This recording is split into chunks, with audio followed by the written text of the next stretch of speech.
Hello student, SP education में आपका हार्दिक स्वागत है। आज की क्लास में हम लोग कर रहे हैं कैपिटल बस्टिंग। कैपिटल बस्टिंग में आज का हम लोगों का जो क्वेश्चन है उसको हम लोग करने वाले हैं। ठीक है, आज के क्वेश्चन को हम लोग करेंगे। तो क्वेश्चन में लिखा हुआ है कि एक्स लिमिटेड एक उपकरण खरीदने का विचार कर रही है। दो प्रकार का संभावित, एक उपकरण है ए और एक उपकरण है बी, जो अतिरिक्त उत्पादन कर रहा है, जो उत्पादन कर है। आगे अगर मतलब कि जो सूचनाएं हैं वो नीचे दी गई हैं। तो बात आती है कि एक एक्स कंपनी है, कोई एक्स लिमिटेड है, वह दो उपकरण लगाना चाहती है, मतलब एक उपकरण लगाना चाहती है। तो उसके मतलब ये संबंध में ये जानकारी उसको चाहिए कि हम लोगों के लिए उपकरण ए सही रहेगा कि उपकरण जो है मतलब एक जो इक्विपमेंट है, जिसे इक्विपमेंट बोलते हैं, इक्विपमेंट बी सही रहेगा। तो चलिए हम लोग इंग्लिश में इसको पढ़ लेते हैं कि एक्स लिमिटेड, वही बात है कि x limited considering the purchase of N equipment, मतलब एक इक्विपमेंट खरीदना चाहती है और दो प्रकार के इक्विपमेंट है, एक है ए और एक है बी। अब ये बात है कि जो उपकरण, जौन सा उपकरण जल्दी से पे बैक पीरियड अगर मतलब कि जितना लगाया है उसको सबसे जल्दी समय में, कम समय में पूरा करेगा तो उपकरण वो बेस्ट होगा, मतलब इक्विपमेंट अच्छा होगा। और जो उपकरण लेट देगा उसको हम लोग नहीं लेंगे। तो हमें बस इतना आइडिया लगाना है कि हमें उपकरण ए को, इक्विपमेंट ए लेना है या फिर इक्विपमेंट बी लेना है। तो इसमें लिखा हुआ है जो जानकारी दी गई है वो नीचे गिवन है। पहली जो जानकारी है उसमें लिखा हुआ है कि संपत्ति की लागत, जैसे कॉस्ट ऑफ कैपिटल, कॉस्ट जो है वो कैपिटल की, उसकी ए की कितने की है 30,000 की और बी कितने की है 30,000 की। ठीक है, लेकिन इसका जो है स्टैंडर्ड प्राइस है, जो मतलब सेल जो प्राइस है वो स्टैंडर्ड प्राइस है 50,000 और इसका दिया है 40,000 और खर्चे दिए हैं, मतलब एक्सपेंस दिए हैं वो नीचे दिए हैं। अनुमानित जीवन काल जो है, लाइफ टाइम की बात की है, एक्सपेक्टेड लाइफ टाइम की। तो ये जो है इक्विपमेंट वो 2 ईयर चलता है और जो इक्विपमेंट बी है वो 3 ईयर चलता है। ठीक है, अब इसमें देखो, इसको हम लोग सॉल्व करेंगे। तो सॉल्व कैसे करेंगे? तो सबसे पहले हम लोग पे बैक पीरियड मेथड डालेंगे। कौन सा मेथड हम लोगों को लगाना है तो इस बारे में बात हम लोगों को लिखी गई है कि पे बैक पीरियड मेथड। पे back period method, assume the payment of tax rate is 50% of net earning. जितना कमाएंगे हम लोग उसका 50% आपको टैक्स देना होगा। टैक्स की रेट अलग अलग भी हो सकती है, आप लोगों को देखना होगा। अब बात आती है कि इसको सॉल्व कैसे करेंगे। तो सबसे पहले हम लोग लिख लेते हैं पे बैक पीरियड मेथड। पे बैक पीरियड। अब पे बैक पीरियड कैसे निकालेंगे? तो हम लोगों को, हमें दो इक्विपमेंट हैं, एक है इक्विपमेंट ए और एक है इक्विपमेंट बी। सबसे पहले अगर हम लोग बात करें कि जो है ए इक्विपमेंट की सेल अगर हम लोग करते हैं तो सेल इसमें लिखा हुआ है, सेल जो है वो कितनी लिखी हुई है, ए में लिखी हुई है 50,000 रुपये। ए जो है वो 50,000 की सेल करता है। ठीक है, मतलब कि ए इक्विपमेंट 50,000 तक सेल कर सकता है। ठीक है, और बी इक्विपमेंट हम लोगों का कितने तक सेल कर सकता है, 40,000 तक कर सकता है। ठीक है, अब उसके बाद जो एक्सपेंस दिए हैं, ए के एक्सपेंसेस अलग दिए हैं और बी के एक्सपेंसेस अलग दिए हैं। एक्सपेंसेस को हम लोग याद रखिएगा कि लेस हम लोग करते हैं तो लेस करेंगे एक्सपेंसेस को, तो लेस करेंगे हम लोग एक्सपेंसेस। ठीक है, तो एक्सपेंसेस जितने दिए हैं उनको हम लोग वारी वारी से एक एक करके लिखते हैं और उनको देखते हैं। सबसे पहले लिखा हुआ है लेबर, तो लेबर लिखी हुई है। तो लेबर जो है वो ए में कितने की है, तो ए में है लेबर 5,000 रुपये की और बी में लेबर कितने की है, तो बी में लेबर है, बी में जो लेबर है वो है, लेबर जो है वो है 3,000 रुपये की। ठीक है, 5,000 और 3,000 इस लिख दिया। उसके बाद मटेरियल जो यूज होता है, ए में 4,000 का होता है और बी में 5,000 का होता है, तो इसको भी हम लोग लिख देंगे मटेरियल। तो मटेरियल हम लोगों ने कितने का लिखा हुआ है, तो ए में 4,000 रुपये और बी में 5,000 रुपये। उसके बाद जो एक्सपेंसेस हैं, जिन्हें फैक्ट्री के एक्सपेंसेस हैं और कुछ ऑफिस के भी हैं, तो हम लोग लिख लेते हैं factory expenses, factory overhead, factory on cost. इनके नाम एक ही हैं तो इनको लिख सकते हैं 6,000 और इनको लिख दिया हम लोगों ने 5,000। उसके बाद ऑफिस के भी हैं, तो ऑफिस को लिख लीजिए, ऑफिस एक्सपेंसेस, तो वो कितने हैं, तो इनके हैं 2000 और इनके हैं 1000। उसके बाद सेलिंग एंड डिस्ट्रीब्यूशन, तो सेलिंग एक्सपेंसेस दिए हैं, तो सेलिंग एक्सपेंसेस अब वो कितने दिए हैं, तो वो हैं 1000 और इनके में भी हैं, बी में भी हैं 1000।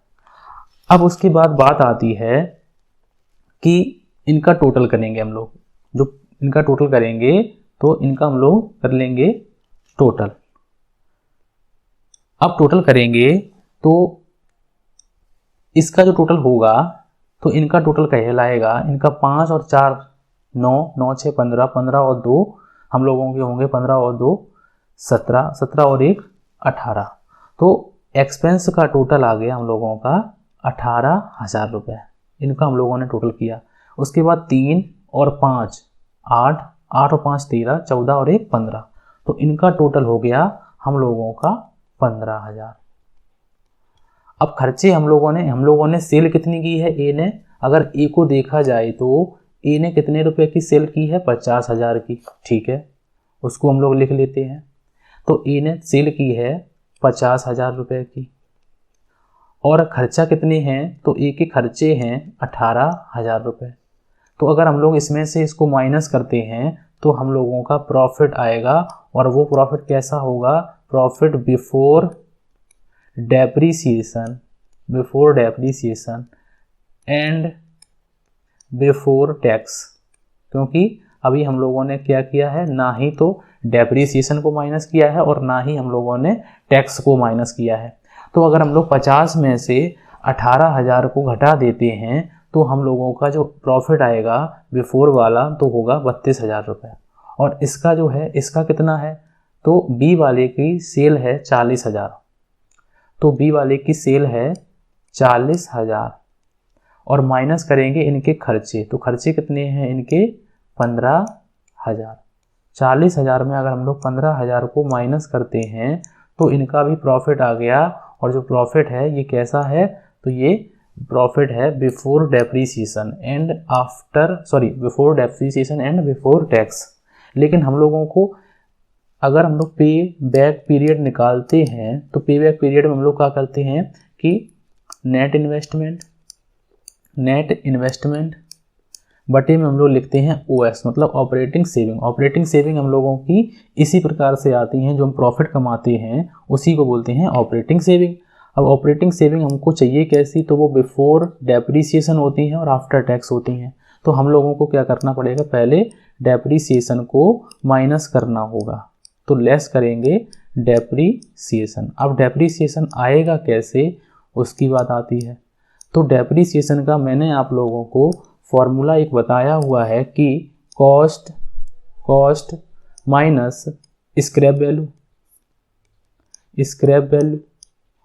और बटे में हम लोग लिख देते हैं, डिवाइड कर देते हैं लाइफ से या फिर एस्टिमेटेड लाइफ से। तो कॉस्ट कितनी है, तो ए प्रोडक्ट की अगर हम लोग कॉस्ट की बात करते हैं तो ये है 30,000 रुपये। ई प्रोडक्ट की जो कॉस्ट है वो है 30,000 रुपये। हम लोगों ने लिख लिया कॉस्ट 30,000 रुपये। माइनस करते हैं हम लोग, तो अगर हम लोग माइनस करेंगे तो कितना होगा, तो माइनस करेंगे तो होगा हम लोगों का, माइनस करेंगे तो इसमें से माइनस करेंगे कितने, स्क्रैप वैल्यू जो है वो 0 है क्योंकि स्क्रैप वैल्यू दी नहीं गई है, और एस्टिमेटेड जो लाइफ है तो वो कितनी है, तो वो है हम लोगों की 2 ईयर, मतलब कि जो इसमें दिया गया ना कि 2 ईयर्स है, तो 2 ईयर्स लिख दिया हम लोगों ने। अब उसके बाद हम लोग क्या करेंगे, 30 में से 0 को माइनस करेंगे तो हम लोगों के आंसर होंगे 30,000, और 30,000 को डिवाइड करेंगे 2 से तो ये होंगे हम लोगों के 15,000।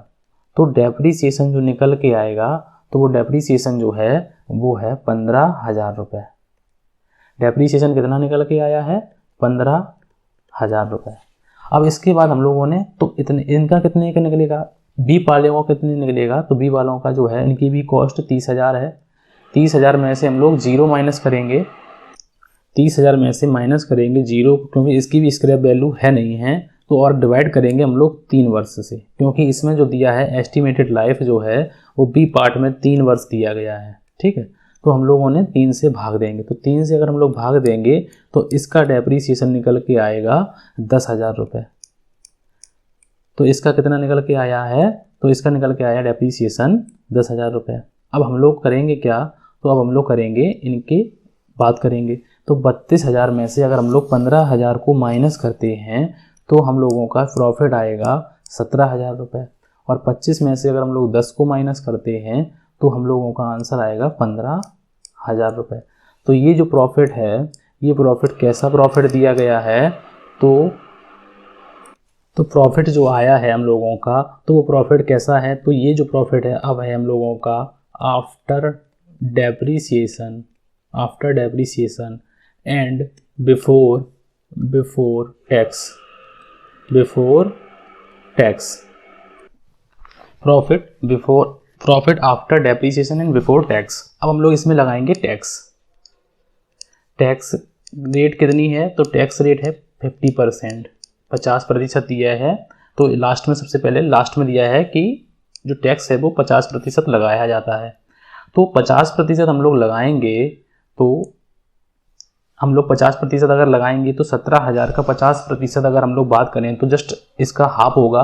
तो हाफ इसमें कितने हो जाएंगे, 8500 की बात हो जाएगी, 8500 टैक्स हो जाएगा। और इसमें कितने का टैक्स हो जाएगा, तो इसमें 750 का टैक्स हो जाएगा, मतलब कि 7,500 का। अब हम लोग इसमें से निकालेंगे, अगर प्रॉफिट की बात करें तो अब प्रॉफिट हम लोगों के पास जो बचेगा, तो अब बचेगा 8500 और यहाँ पर बचेगा 7500। तो ये जो प्रॉफिट है, ये प्रॉफिट कैसा है, तो ये प्रॉफिट है हम लोगों का profit after depreciation and before tax, and after tax. अब तो आफ्टर टैक्स हो गया ना, आफ्टर टैक्स। अब उसके बाद हम लोगों को चाहिए क्या, ऑपरेटिंग सेविंग जो चाहिए होती है, तो वो हम लोगों को प्रॉफिट जो है वो before depreciation and after tax चाहिए। तो हम लोग क्या करेंगे, इसमें डेप्रीसिएशन को ऐड कर लेंगे। तो ऐड करेंगे डेप्रीसिएशन। तो दोनों की डेप्रीसिएशन की बात की जाए तो एक का डेप्रीसिएशन था ए वाले का 15,000 और बी वाले का था 10,000। अब हम लोग अगर इनका टोटल करते हैं तो इनका आंसर आ जाएगा, एक सेकेंड, हाँ, तो इनका जो आंसर आएगा, तो इनका टोटल करेंगे तो 15 और 8 23,500 और इनका आंसर हो जाएगा 17,500। तो ये जो है इसी को बोलते हैं हम लोग, इसी को बोल सकते हैं प्रॉफिट या फिर ऑपरेटिंग सेविंग। ठीक है, तो अब हम लोग क्या करेंगे, दोनों की जो है पे बैक पीरियड निकालेंगे। तो पे बैक पीरियड बराबर नेट जो है इन्वेस्टमेंट। तो नेट इन्वेस्टमेंट ए में कितना किया जाता है, तो ए में 30,000 का किया जाता है, दोनों में 30,000 का किया जाता है, 30,000 का दोनों में किया जाता है। तो 30,000 में हम लोग भाग देंगे कितने का, 23,500 का। ठीक है, तो इसका जो आएगा वो हम लोग यहाँ पे लिख देंगे, और यहाँ पे जो है 30,000 में हम लोग भाग देंगे 17,500 से। तो 30,000 में हम लोग 23,500 से अगर हम भाग देते हैं तो आंसर में आएंगे हम लोगों के 1.27। कितने आएंगे, 1.27। तो ये है हम लोगों का 1 ईयर पॉइंट में, और इसमें 27 दिन है। अब उसके बाद अगर हम लोग 30,000 में भाग देते हैं 17,500 से, ठीक है, तो आंसर आता है 1.71। तो पे बैक पीरियड की बात की गई तो किसमें कम है, तो हम लोग देखिए ध्यान से कि पे बैक मतलब कि जो आपके पैसा की वसूली है, मतलब कि जो पैसा वापसी है, वो 1.27 में यहाँ पे आ जाएगा और बी में 1.71 में आएगा। तो इसमें यही पूछा है कि कौन सा जो है वो प्रोडक्ट बेटर है। तो इसमें आंसर में भी लिखा हुआ है कि ए इज़ मोर प्रॉफिटेबल। ए को हम लोग लेंगे क्योंकि ए जो है हम लोगों को प्रॉफिट की बात करता है। अब नेक्स्ट क्वेश्चन, और नेक्स्ट क्वेश्चन में लिखा हुआ है, अब हम लोग अगला क्वेश्चन करने वाले हैं, और अगले क्वेश्चन में जैसा कि आप लोगों की स्क्रीन पर लिखा हुआ है, नेक्स्ट क्वेश्चन में लिखा हुआ है कि ये company is consider whether of the purchase some special machine, मतलब ये कंपनी है जो कुछ मशीन खरीदना चाहती है, तो management does not want to purchase the machine unless their cost can be recover two years, मतलब कि जो उसको मतलब चाहिए कि उसकी जो अमाउंट है वो कितने सालों में कवर हो जाएगी, 2 ईयर में अगर कवर हो जाएगी तो ठीक है, और अगर नहीं होगी तो कितने में हैगी। अब उसके बाद लिखा हुआ है, तो इन्होंने ये कहा है कि एक मशीन खरीदना चाहते हैं और वो मशीन 2 ईयर में जो उसमें पैसे लगाएंगे वो उसके रिकवर हो जाएंगे कि नहीं हो जाएंगे। तो यही पूछा है कि पे बैक पीरियड मेथड पूछा है। द फॉलोइंग इन्फॉर्मेशन अवेलेबल है। तो मशीन कितने की है, 3 लाख की है। लाइफ ऑफ मशीन कितने की है, 8 ईयर मशीन चलेगी, कितने साल, 8 साल चलेगी। Sales revenue generating from the machine, मतलब कि जो मशीन है वो सेल्स यूनिट जो है सेल्स रेवेन्यू देगी आपको 4 लाख रुपए पर एनम देगी। पर एनम की बात करें तो पूरे साल में 4 लाख रुपए आपको देने वाली है। वेरिएबल कॉस्ट इसकी 60% आने वाली है ऑफ सेल। इसमें देखो लिखा हुआ है कि वेरिएबल कॉस्ट जो है वो 60% है, 60% of sale. Annual fixed cost other than depreciation, तो एनुअल फिक्स्ड कॉस्ट जो है वो अदर देन, इसमें डेप्रीसिएशन इंक्लूड नहीं है, वो 15,000 है। और इनकम टैक्स जो है वो 25% दिया है। अब बात आती है कि हम लोग कैसे निकालेंगे इनका पे बैक पीरियड मेथड। तो सबसे पहले हमको चाहिए सेल, तो सेल्स रेवेन्यू की बात करते हैं। तो हम लोग सेल्स रेवेन्यू लिखते हैं, सेल्स रेवेन्यू।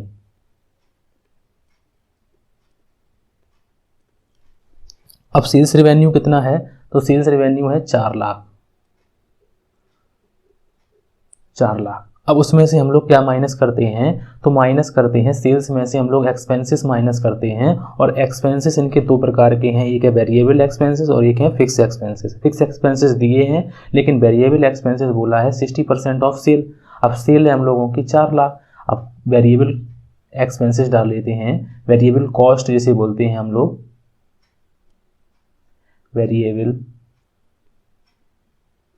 Variable cost. अब वेरिएबल कॉस्ट कितना है, तो वो 60% है, किसका, सेल का। सेल कितनी है, सेल है हम लोगों की 4 लाख, और 4 लाख का 60% अगर हम लोग निकालेंगे तो ये होगा हम लोगों का 2,40,000। कितना होगा, 2,40,000। अब हम लोग माइनस करेंगे, सेल्स में से वेरिएबल कॉस्ट जो है उसको माइनस करेंगे तो आएगी हम लोगों की 1,60,000।